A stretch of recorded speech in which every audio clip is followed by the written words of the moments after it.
Supply chains are not part of the economy, they are the economy. It's impossible to think of any commodity, process, or finished product that's not part of a supply chain. This precept applies to natural resources and human artifacts. It applies to objects and intangibles. It applies to goods and services. We are immersed in supply chains. The irony is that we scarcely see them. The term supply chain is just a name we give to a nexus of logistics, inputs, processes, transportation, packaging, distribution, marketing, customer relations, vendor relations, and human capital that in the aggregate supports the supply and demand for every physical, digital, intellectual, or artistic artifact on the planet and in space. The supply chain is everywhere. Supply chain management has come so far in recent decades and resulted in such efficiencies that consumers take good delivery for granted. Amazon and Walmart are leaders in the efficient delivery of high-quality, low-cost products, yet they are hardly alone. Supply chain efficiencies have trickled down to the boutique retail level, where a proprietor can go online and easily track a shipment of carved trays from Thailand arriving by container cargo on its way to a regional distribution center. When we enter her store, we expect the trays to be available. When we shop at Amazon, we expect next-day delivery to our door. We don't think any of this is special. We take it for granted. Behind the scenes, from the retail buyer's perspective, is not only a long, complex supply chain, but an army of assembly line workers, dock workers, crews, drivers, warehouse managers, and other logistics experts working to keep the supply chain moving.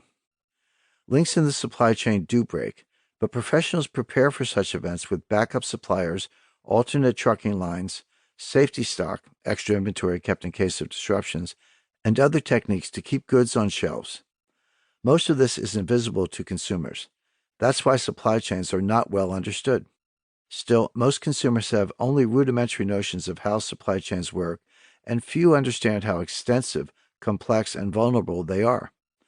If you go to the store to buy a loaf of bread, you know the bread did not mystically appear on the shelf. It was delivered by a local bakery, put on the shelf by a clerk, then you purchased it, carried it home, and served it with dinner. That's a succinct description of a simple supply chain, from baker to store to home. That description barely scratches the surface. What about the truck driver who delivered the bread from the bakery to the store? Where did the bakery get the flour, yeast, and water needed to make the bread? What about the ovens used to bake the bread? When the bread was baked, it was put in clear or paper wrappers of some sort. Who made the wrappers?